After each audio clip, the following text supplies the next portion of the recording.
Hyderabad JNTU admin building ఎదుట students protection forum ఆధ్వర్యంలో విద్యార్థులు నిరసన తెలిపారు. సిఆర్టీ ఫీజు చెల్లించలేదని పరీక్ష ఫీజులు నిర్వహించకపోవడంపై ప్రిన్స్టన్ ఇంజనీరింగ్ కాలేజీ యాజమాన్యంపై విద్యార్థులు ఆగ్రహం వ్యక్తం చేశారు. ఈ సందర్భంగా విద్యార్థి నాయకుడు దిలీప్ మాట్లాడుతూ సిఆర్బీసీ ఫీజు పేరుతో వేల రూపాయలు వసూలు చేయడం, ఫీజు కట్టని విద్యార్థులను పరీక్షలకు అనుమతించకపోవడం అన్యాయమని విమర్శించారు. యాజమాన్యంపై చర్యలకు జేఎన్టీయూ అధికారులకు స్పందించకపోవడంపై ఆగ్రహం వ్యక్తం చేశారు.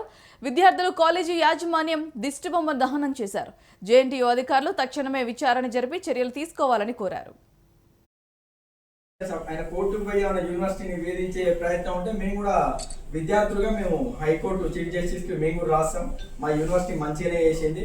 వాళ్ళు విద్యార్థులను వేధించలేదు కాబట్టి మేము విద్యార్థులను వేధిస్తున్న ప్రిన్స్టన్ ఇంజనీరింగ్ కళాశాల అనుమతులను రద్దు చేయాలి. ముఖ్యమంత్రి రేవంత్ రెడ్డి గారి ఆదేశాల మేరకు చేస్తున్న ప్రిన్స్టన్ ఇంజనీరింగ్ కళాశాల అనుమతులను ఈ రోజు సిఆర్టీ ఫీజుల పేరు మీద పరీక్ష ఫీజులు తీసుకోకుండా విద్యార్థినులను వేధిస్తున్నటువంటి ప్రిన్స్టన్ ఇంజనీరింగ్ కళాశాల ఫర్ ఉమెన్ యొక్క యాజమాన్యం యొక్క దిష్టిబొమ్మ దానం చేయడం జరుగుతూ ఉంది.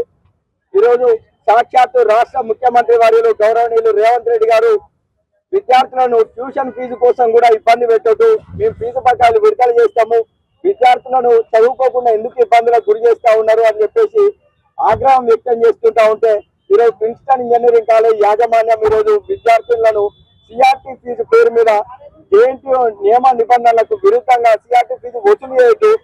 ఈ రోజు స్టూడెంట్స్ ప్రొటెక్షన్ ఫోరం ఆధ్వర్యంలో జేఎన్టీయూ అడ్మిన్ బిల్డింగ్ ముందు ఏదైతే ప్రిన్స్టన్ ఇంజనీరింగ్ కళాశాల ఏదైతే సిఈటి ఫీజులను ఎక్కువ మొత్తంలో విద్యార్థుల దగ్గర నుంచి వసూలు చేసుకుంటూ ఏదైతే విద్యార్థులు ఎవరైతే సెట్ ఫీజులను కట్టని ఎడల ఆ విద్యార్థుల దగ్గర నుంచి వాళ్ళని సెమిస్టర్ ఫీజులను కట్టడానికి అనుమతించకపోవడం, అదే విధంగా వాళ్ళని సెమిస్టర్ ఎగ్జాములు రాయడానికి కూడా అనుమతించకపోవడం చాలా బాధాకరమైన విషయం. నిన్న వాళ్ళు ప్రిన్స్టన్ కాలేజ్ నుంచి ఎంతో మంది విద్యార్థులు జేఎన్టీయూ యూనివర్సిటీకి వచ్చి అక్కడ ఉన్నటువంటి సమస్యలను ఇక్కడ ఉన్నటువంటి అధికారులకు వివరించే సమయంలో ఇక్కడ ఉన్నటువంటి ఉన్నత అధికారులు అక్కడ ఉన్న అధికారులతో సంప్రదింపులు చేసినప్పటికీ అక్కడ ఉన్నటువంటి ఉన్నత అధికారులు కానీ అక్కడ ఉన్నటువంటి కాలేజ్ యాజమాన్యం కానీ ఎవరు కానీ ఇక్కడ ఉన్నటువంటి ఉన్నత అధికారుల యొక్క ఫోన్లను కానీ వీళ్ళ యొక్క డైరెక్ట్ వెళ్ళి సంప్రదింపులు చేయాలని చూసినప్పటికీ కూడా ఎవరు కలవనటువంటి పరిస్థితి.